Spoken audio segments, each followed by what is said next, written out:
In the history of our draft league, we've had a lot of unique players and incredible matches, be it from nail-biting 50-50s, to the storied rivalries, to the spectacular upsets. The EPL has had no shortage of entertainment.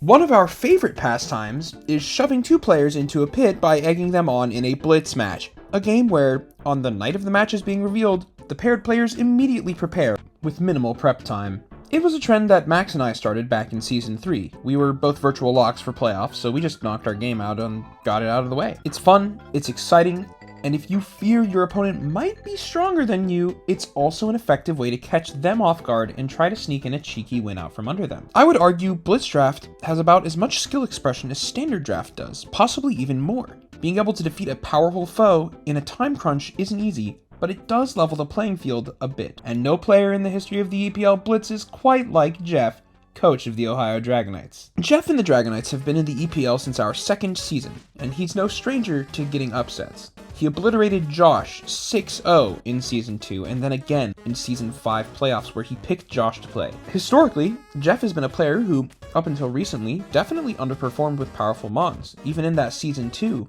Josh was his only win. He's a player not too dissimilar to myself. He played mainly to have fun and spend time with his friends. It wasn't until Season 5, with one of the more unique teams in the league, that Jeff really showed us just how capable of a player he was. Now, Jeff's Season 5 draft was unique, to say the least. On a board where 25 points was the cap, Jeff got the double at the end of the snake and chose Wellspring and Landorus Therian.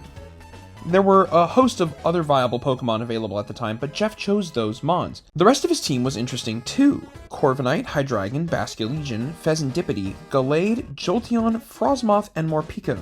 And, I guess Alolan Vulpix is there too, but it never really came. It was just a, 1-point shitmon to fill. Most people in our draft love to make tier lists after the initial draft, and his draft was ranked comfortably B to C tier by most. I wasn't so sure about that, though. I pushed pretty heavily for A tier. I felt that his draft had great type balance, great Terra Captains, and more importantly, insane pivot control. See, positional advantage is everything in singles Pokemon. You always want to have the best matchup on the field so that you can take control of the match pace. There are two effective ways to do that, either through a fast pivot out into a defensive matchup favoring you, or a slow pivot out into an offensive matchup favoring you. Jeff's team had the ability to tempo switch on a dime.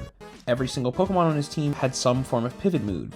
Even Gallade had teleport, and he brought it one week. Jeff had a sleeper good team, but to prove that, he would have to perform with it. Now, Jeff already had a decent start to the season, beating a newcomer in the Provincetown Primarinas in a close 2-0 victory. But things looked like they would be taking a turn for the worse when he was paired against Vinnett and his Montreal Marshadows. Vinnett historically was a powerful player every season since he joined back in Season 2. He's diligent and hyper-focused in prep, and he usually performs well in his matches, being a playoffs regular. This season, he was looking to do the same, and his draft was fit perfectly for it. Despite having lost his first round, Vinnett had exceptionally strong Pokemon in Amon, I'm personally well acquainted with, and a whole host of other powerful options like Terragrass, Ceruledge, Primarina, Weavile, and more unique Techmons. Jeff was going up against a powerful foe in a matchup that truthfully seemed like it favored Vinnett at first. But that was when Vinnett made an error in judgment. Blitz me? Almost everyone was in the call for this challenge. It was quite literally extended the second after matchups were announced for the week, and in one of the most hype moments in the EPL, everyone scattered. Battle lines were drawn, and Blitz prep between two parties was hastily thrown together for what would be the EPL equivalent of a dogfight. Now, Jeff was no stranger to blitzing. He historically was hit with what we like to call the Donjozo Shimon when I blitzed him, using an offensive Sudowoodo in Season 4 to cheekily undercut his team, but Vinnett challenging him this season would be something magical. Again, people highly underestimated Jeff's draft this season. Beating the Primarinas? Sure, they were still relatively new to the EPL, but Vinnett is a seasoned playoffs veteran at this point. He was heavily favored. Vinnett brought Thundurus, Primarina, Weavile, Ceruledge, Appleton, and Great Tusk. All great mons, yes, even Appleton. Jeff brought a pivot-heavy strategy, with Lando, Corv, Jolteon, Basculegion, and Ogerpon all in theory having the ability to pivot out with minimal effort. Jeff's Ogerpon was not actually geared to do that, but more on that in a few minutes. Finally, he had Frostmoth as generic special bulk to help him beat Primarina in a 1v1. His strategy was simple: outposition Vinnett and chip him down with his fast pivots, and then eventually move into a position where those fast pivots, like Basculegion, Landorus, or Jolteon, could turn into cleaners and finish up in the endgame. The match started off with Landorus meeting Primarina, and Jeff hard switches out to check for the Choice Scarf. Vinnett sets Reflect as Frostmoth comes in, then wisely brings in Appleton on the incoming Stun Spore. Jeff, sensing there would be an opportunity for Vinnett to sneak Ceruledge in on Frostmoth, plugs Lando back in, but only to be met by an unexpected Primarina double from Vinnett, another phenomenal heads-up play. Jeff would safely position Moth back in, but now the second screen was up for free and Appleton came in. Jeff gets a quiver for his trouble, but Apple tears into a Fairy type, devouring the Ice Beam on the next turn and erasing Moth's buffs with a Dragon Tail. Appleton was looking like it was here to stay. Corv is conveniently brought in by the tail though, and Jeff gets a valuable defog to clear the screens. Leech Seed comes out from Apple, but Corv pivots out into the Frostmoth on an Apple Acid. Jeff made a great choice here. Now that the Apple was a fairy, nothing could stop him from clicking Stun Spore except for Thunderous, who definitely can't really come in on the Moth Beam. Another Dragon Tail brings Lando in, who gets a key set of rocks up in exchange for another Dragon Tail. Vinnett was concerned with Landorus staying in for some reason here, but I don't know why. He very easily just could have clicked something like Apple Acid. Regardless, he clicks Dragon Tail and ends up taking Rocky Helmet Chip. And on top of that, Moth was brought back in, and it revealed Giga Drain, another option that opened up for him in the wake of Apple's Terra. Still, the Apple wasn't going anywhere anytime soon, so Jeff tried to break the Apple with Corviknight, Brave Bird. However, through Recover and Leech Seed, the task seemed Herculean. When he finally tried to position Ogerpon into the matchup, he was met with an instant Dragon Tail into Lando, and to cap it off, Apple hadn't been paralyzed once. Another attempt to find Ogerpon was met with huge damage from Apple Acid, and it found Corv back inside. Now, quietly, Corv's mirror armor was opening Appleton up to being broken. Vinnett Dragon Tails Corv here, revealing another Rocky Helmet, and Ogerpon is brought back in. Basculin and Jolteon would have also been acceptable here because the Appleton was -2 on its special defense thanks to the Apple Acid into the mirror armor, but Ogerpon is what Jeff mainly wanted to finish the job. Jeff Horn leeches for a bit of health back, and Appleton finally gets paralyzed. Now, with a comfortable amount of health, and knowing that Vinnett needed to recover the apple to keep it healthy, Jeff clicks Swords Dance. And not only that, he follows it up with Encore. He traps Vinnett perfectly. Vinnett panics and brings in Weavile, and Cudgel wipes the floor with it. He still has a chance. Thunderous is faster than Ogerpon in theory, but he goes Ceruledge instead, forgetting he Terra'd and expecting that he could become a grass type. He's forced to let Ceruledge go, and then he brings Appleton, feeding Ogerpon another KO. A crit Cudgel seals Apple's fate as he reveals Booster Speed Tusk to come in for the trade, only to be met with yet another Cudgel. Ogerpon lived again. If he had gone for Thunderous earlier, Vinnett could have maybe gotten guaranteed damage on the Ogerpon that would have been cleaned up with a Shadow Sneak from Ceruledge or an Ice Shard from Weavile, but in his panic, Vinnett scrambled and lost out on every Mon that he had the option to clear out the Ogerpon with. He finally brings in Thunderous, but it's far too late. Jolteon comes in on a bulk up Thunderous, revealing that, in fact, he was a much slower Thunderous than originally anticipated. He was actually an Adrenaline Orb, Defiant bulk up set for the Intimidate on Landorus Therian. 3 Thunderbolts later, Jeff finds himself victorious, 6-0 over one of the best players in the league. Vinnett, in his haste, gave into the pressure of the Blitz. He cracked just a little bit, and just enough for Jeff to take full advantage. That's the power of taking a Blitz over your opponent, is sometimes you can kind of catch them in an unwieldy position. Vinnett wasn't the only victim of Jeff's blitzing that season, though. Almost as to say it was a fluke, JP, with either the first or second best draft of that season, also challenged Jeff to a blitz with his Imagine Dragapults. JP had Iron Valiant, a mon that needs no introduction, as well as a Terra Captain Hydrapple, Hoopa Unbound, Mamoswine, Iron Treads, and a whole host of supportive mons. When he sat down to prep, I got a unique insight as to how he wanted to play the matchup. Jeff had already formulated a plan to catch JP off guard. By using Tailwind on Corviknight, he would be able to be a fully offensive Basculegion with choice specs and control the pace of the game with a nuclear bomb. JP's draft actually only had 2 Pokemon that could handle the fish, and one of them was Tentacruel, which would be very hard to justify bringing into Landorus, Therian, Gallade, and Jolteon. Hydrapple was the only thing standing between Basculegion and an absolute steamroll, and Jeff picked up on that quick. JP's team was Mamoswine, Hoopa Unbound, Iron Valiant, Rotom Heat, Hydrapple, and Iron Treads, a team of nothing but hitters. The match started off in his favor, with Jeff's Fezandipity meeting Treads. Fez pivoted out on the first turn, trading places with Landorus. Stealth Rocks go up, and then Hydrapple is brought in. Jeff reveals that he's a special Lando, and that Earth Power does a surprising 22% to the resistant and bulky Hydrapple. He U-turns out for even more damage, but takes Rocky Helmet Chip, going into Fez on the Yawn. The damage Hydrapple got dealt was irrelevant, as it has Regenerator health when it switches back into the Treads.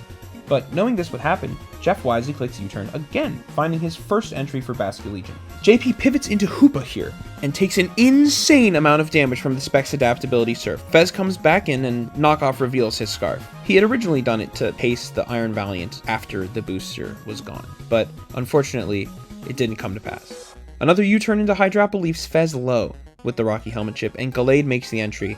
Hydrapple reveals Terra Fairy, making Fez even more important, and it yawns again, trading for Gallade's Thunderwave. Landorus comes in on the recover and gets its own rocks up before trading some more Earth Power damage for Sleep. A lucky Paralysis keeps Lando from taking any inconvenient damage, and Jeff finds Fez back in on a Tread switch. Corv switches back in on the Volt pivot, and Jeff is in trouble. He's out of position, and his Fez will die on the Rock's re-entry. He's gonna need to find a way out of this soon, and going back into Landorus on the Rotom Heat while burning turns of Sleep allows JP to get both screens up and set entry for Mamoswine. Fortunately for Jeff, Landorus wakes up just in time to stop the Mamo from taking full control of the game, and he gets a crucial U-turn back into Basque. Iron Treads is behind a light screen on this switch-in, and it has a Pasho Berry, making it resistant to water, and it takes 50% still from this Surf. Jeff's assessment of the matchup was right on the money. Basque would overpower JP at every turn, and with Drap Terrad, there was nothing that could stop it if it was positioned well. JP overpredicts a switch and clicks Rapid Spin, losing Treads. And then Hoopa comes in for the trade, but it's physical, meaning Lando's Intimidate goes off for great value. It's still faster and takes the KO onto Lando, but Jeff, this entire time, is actually burning turns of screens. They're almost out. Corv comes in, and they set up the trap. Tailwind comes out, and the screen is down. A brilliant U-turn into Fez sacking finds the perfect position for Basculegion, and nothing is going to live these Surfs. Except perhaps for Hydrapple, which he covers for when he clicks Hex, taking out the Mamo. Hex would have been able to kill the paralyzed Hydrapple by inflicting an insane amount of stab adaptability damage. Rotom Heat comes in and goes down to 2 more Hexes, but not before getting screens up itself. JP brings in Valiant behind the screen, and he takes positional advantage to set up a Calm Mind on Jeff's Gallade switch-in. There's no reason to bring a Gallade in here, unless a Rosalie Berry. Jeff's Gallade survives and hits Iron Valiant with a game-changing Thunder Wave. This would ensure that Basque would get the endgame here if Jeff could just find one more Tailwind. JP sacks Hoopa here to get Hydrapple back in, and clicks Recover as Jeff feints himself to the Rocky Helmet, but it's too late. Ogrepong comes in and clicks Swords Dance again, and one unlucky para leaves Hydrapple high and dry. Admittedly, the Dragon Pulse here is not a 2-hit KO, so it doesn't really matter, but Cudgel cleans house, and Jeff wins 3-0. Jeff would go on to place 3rd that season, losing in playoffs to, say it with me everyone, Max and the Bethesda Beedrills. But he learned something very important. He was good at Blitz. In the following season, Jeff took down one of the most powerful players the EPL has ever seen, Victor. Victor had never missed a playoffs up to this point, and he had a nasty draft this season to boot. I went over it a bit more in my season draft video, go watch it. But in short, Roaring Moon plus Volcarona plus Mamoswine plus crazy support and Pokemons equals broken draft! But Jeff's draft this season wasn't slouching either. He had the powerful Goldengo Gliscor Hazard stat combination and some other heavy hitters like Arcanine Hisui, Keldeo, and Terraflying Garganical. He and Victor blitz in the final week of the season, but this time around, Jeff was the one extending the offer. He challenged Victor, and Vic happily accepted the challenge, a mistake he would soon come to regret. Victor brought Mamoswine, Glimmora, Screamtail, Basculegion, Tornadus, and Bronzong to the table for the Blitz, and the match started out hot, with Garganical and Mamoswine respectively. Victor, not wanting to play a 50-50 on Garg's Terraflying that could cost him a bunch of Mammo's health at the very beginning of the game, made a switch into Screamtail and took a large chunk of damage from Ironhead. Wish and Stealth Rocks trade, then Gliscor comes in on a Psychic Noise and gets locked out of its Toxic Heal recovery for a bit. Victor goes into Bronzong, then Jeff makes the swap into Azumarill, throwing a knockoff toward an incoming Screamtail and removing its Covert Cloak, Now, Garg would be able to chip away at it with Salt Cure, which is exactly what Jeff intends to do. He brings Garg in and throws out the Cure onto the Glamora switch in. Glamora sticks around for a bit and trades out some damage with Garg, chipping Jeff's Cyclizar as well for 2 layers of spikes before fainting. Expecting an Ice Shard, Garg comes in and tanks the hit so that Cyclizar can make it out and get Regenerator. Most of Jeff's draft didn't actually care about these spikes anyway, so he didn't need to spin right now. His team had Golden Go, Gliscor, Garganacl with Purifying Salt, and Boots Cyclizar. Only 2 Pokemon were even susceptible to the spikes. Jeff Terra's Flying, and Victor Terra's Grass, and Jeff loses the 50-50 on Icicle Crash or Earthquake. Garg goes down and Jeff goes into Azu. He gets Toxiced by the spikes, and Victor greedily clicks Trailblaze into Sap Sipper Azumarill. It all makes sense now. Azu was going to defensively check Mamo and threaten it with big damage here. But even more dastardly was Tickle, which Jeff clicked, lowering Mamo's stats even more. Forced to switch out, Vic brought in Screamtail on another knock, then got a Wish off as Golden Go found position. But the Wish is powerful. Mamoswine comes in, comfortably tanks the Shadow Ball, and then recovers it all with the Wish. And Jeff is in a bit of a bad spot here. He needs this Golden Go to win the game, so he switches into Gliscor, dodging the Earthquake, before recognizing correctly that if he can keep his Scarfed Golden Go after this Mamo faints, he'll win the game. He clicks Facade, willingly fainting to get the chip on Mamo, and sacrificing one of the best Pokemon on his draft in order to let Golden Go make the layup. And that's exactly what sets up for. Golden Go comes in and clicks Make It Rain, obliterating the Screamtail.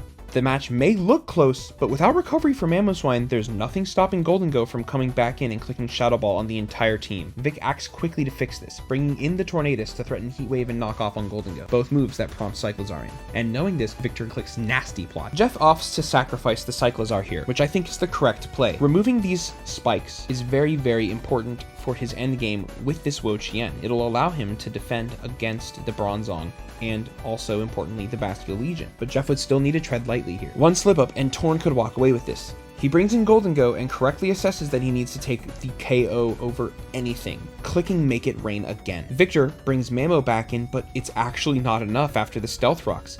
Even at -1, Golden Go takes Mamo down with Make It Rain again. From there, it's all over. Wo-Chien plays around with Legion for a bit, chipping it down before Golden Go comes in to finish the job. And despite living and revenging Golden Go with a crit Earthquake, Bronzong is unable to make it past the Tickle monster and eventually goes down, giving Jeff the victory 1-0 over Victor and denying him playoffs for the first time in 6 seasons of draft.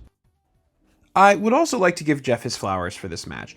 At the end, knowing that he was never going to be able to make playoffs from this position, his record this season was just barely not enough.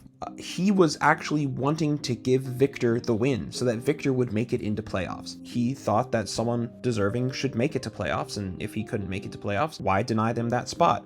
He was forced by us, obviously, to play the game out authentically. We're not going to rig it, but you know, that's just the kind of person that Jeff is, and I feel like it says a lot about his character. By using his quick wit and skill as a player, Jeff was successfully able to pilot his teams through 3 of the EPL's toughest contenders in one of the most pressure-inducing styles of draft match.